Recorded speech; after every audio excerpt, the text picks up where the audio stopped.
Hello everyone. आज आपण बघू रिलेटिव्ह वेलॉसिटी. रिलेटिव्ह वेलॉसिटी म्हणजे दोन ऑब्जेक्ट्सच्या वेलॉसिटीमध्ये कंपॅरिझन करणं म्हणजे रिलेटिव्ह वेलॉसिटी होतं. म्हणजे if velocity of one body with respect to another body with some velocity, त्या दोघांच्या वेलॉसिटीमध्ये डिफरन्स असेल कमी जास्त, ते चेक करणंच म्हणजे रिलेटिव्ह वेलॉसिटी म्हणते. Relative velocity is either increases or decreases. It is totally depend on the basis of direction of that two objects which we are taking in consideration.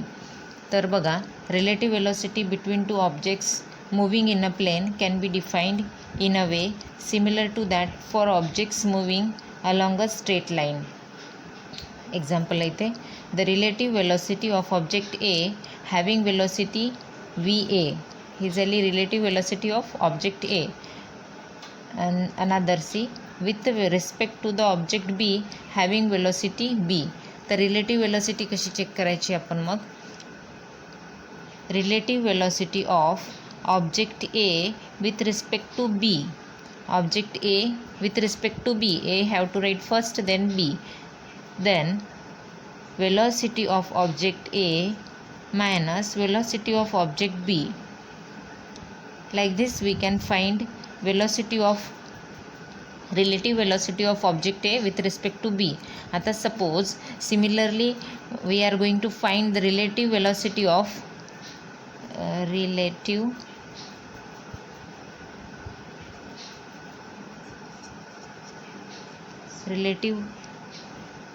velocity of object.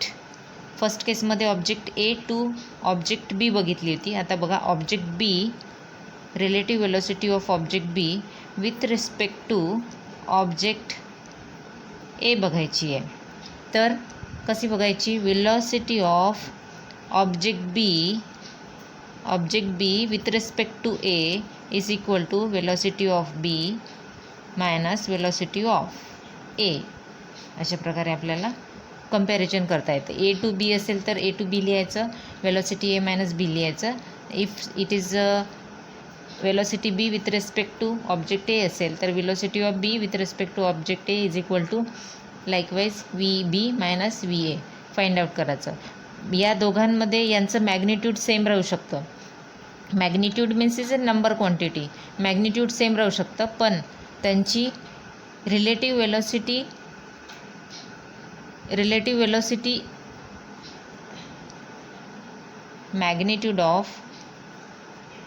magnitude of relative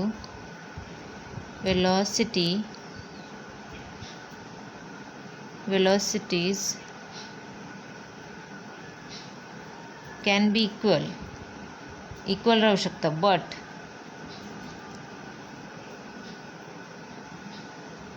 their directions are opposite. ह्याच्यावरूनच आपल्याला समजते it is A to B आणि it is B to A. म्हणजे यांचं direction opposite to each other आहे, पण त्यांची magnitude same राहू शकते. नाव सी, इथपर्यंत समजलं.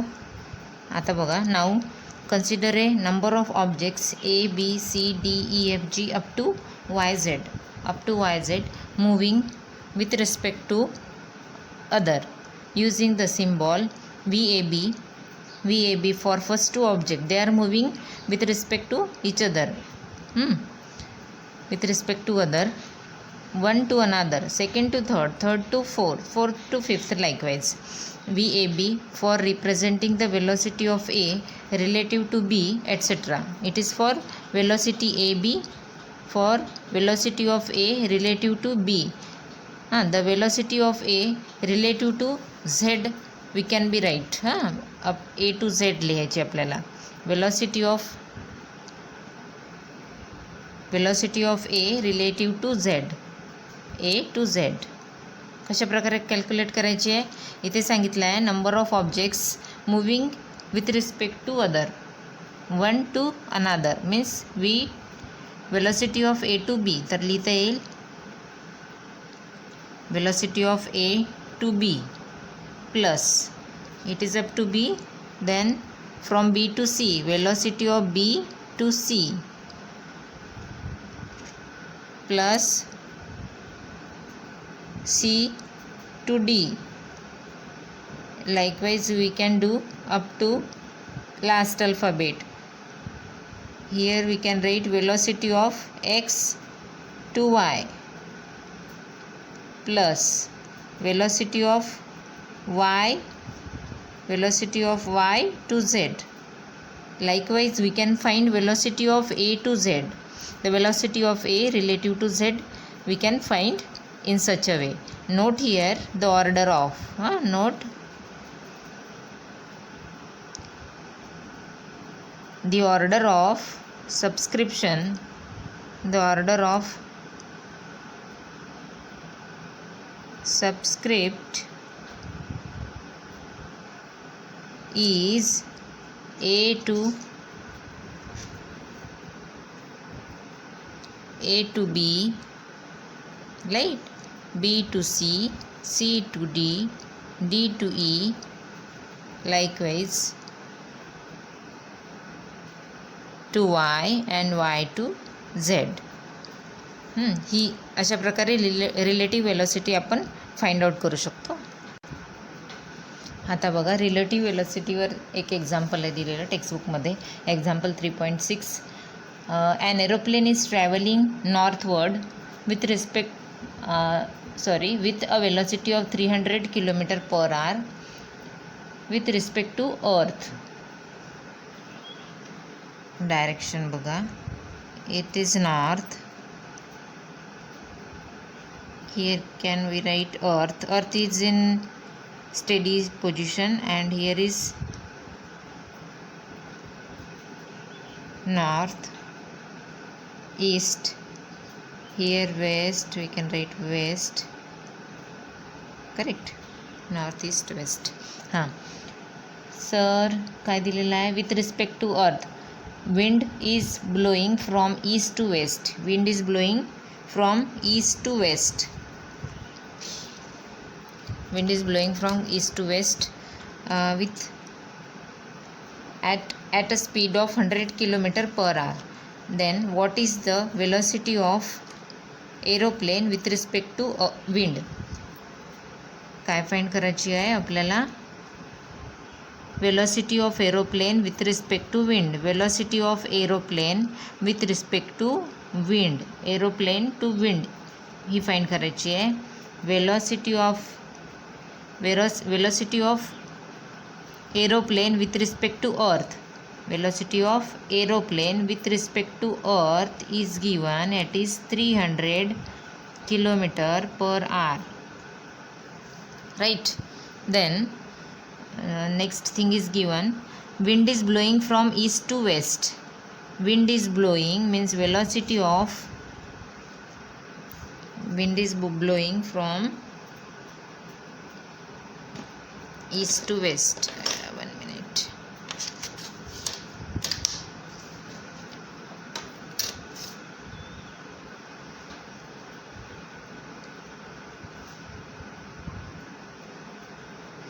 Wind is blowing from east to west. East to west means velocity of wind is east to west. Right. East to west, it is east to west, it is 100 km/h. Two things are given. Then we have to find velocity of aeroplane with respect to wind. We have to find that. आता लिहू आपण आपला formula relative वेलोसिटीचा. Velocity of aeroplane with respect to wind find करायचं आहे. म्हणजे आपल्याला काय फाइंड करता येईल? इथे काय आहे? एरोप्लेन आणि विंड. आपल्याला इथे with respect to E V of A E घेता येईल आधी. A E velocity of A E plus velocity of E A. Right. आपल्या फॉर्म्युल्याच्या हिशोबाने कसं येईल? Velocity of A to E, velocity A E plus E, इथे डब्ल्यू पाहिजे. तर AE इज इक्वल टू 300 आहे आणि आपल्याकडे AE इज गोईंग नॉर्थवर्ड आहे आपल्याला 300 kilometre per hour. It is going to Y ॲक्सिसच्या डायरेक्शनने चालला आहे, म्हणजे याचा आहे युनिट वेक्टर जे घ्यायला लागेल आपल्याला 300 जे कॅप, राईट. आणि हे काय आहे E to west it is going likewise in a negative direction. तर इथे हा काय झाला आय कंपोनंट आहे, पण हा 100 आय कंपोनंट आहे, but it is going E to west means आपल्याला निगेटिव्ह साईन घ्यावं लागेल त्याची आय कॅपची, नॉट दिस नंबरची, आय कॅपची निगेटिव्ह साईन घ्यावं लागेल.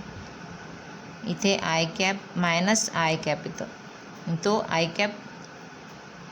कॅप इथे ती मायनस साईन बाहेर आली इथे, तर येईल -100 आय कॅप प्लस 300 जे cap.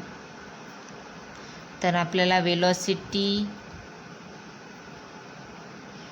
Vector W, it is W not E, -100 i cap plus 300 जे कॅप. अशा प्रकारे आपल्याला इथे वेलॉसिटीचं मिळाली व्हॅल्यू. आता आपल्याला काय फाइंड करायची आहे, याची magnitude of this velocity. Therefore magnitude of AW is equal to velocity of A. आपल्याला फॉर्म्युला माहीतच आहे, एक्स कंपोनंटचा स्क्वेअर -100चा स्क्वेअर प्लस 300चा स्क्वेअर इज इक्वल टू काय येईल, 100चा स्क्वेअर प्लस येणार आणि 4 0, 3 3 जा 9 and 4 0, correct. Then 9 + 1 10 and this 4 0, 1 2 3 4. This comes likewise. Now square root घ्यायची याची, तर किती राहील, याला 100 and square root 10 अशा प्रकारे येईल. आपलं युनिट येईल किलोमीटर पर आवर. ही झाली velocity of aeroplane with respect to wind. Velocity मिळाली. आपल्याला काय काढायचं आहे आता, डायरेक्शन फाइंड करू. डायरेक्शनचं फॉर्म्युला आपल्याला माहिती आहे काय, theta is equal to tan inverse of काय आहे तो वाय कंपोनंट आहे 300 अँड एक्स कंपोनंट आहे -100. तर इथे काय येईल, 0 0 कॅन्सल, येईल tan inverse of -3, minus sign बाहेर निघतं त्याच्यामुळे येईल -tan inverse of 3. Tan inverse of 3ची व्हॅल्यू आपण लॉग टेबलमध्ये बघा. टॅन 3 पाहिजे आपल्याला, 3 इथे आहे 3, सपोज 3 आहे, 3.006, it is very near to 3. तर आपण हे घेऊ 71 डिग्रीला आहे बघा, it is coming to 71 degree. आणि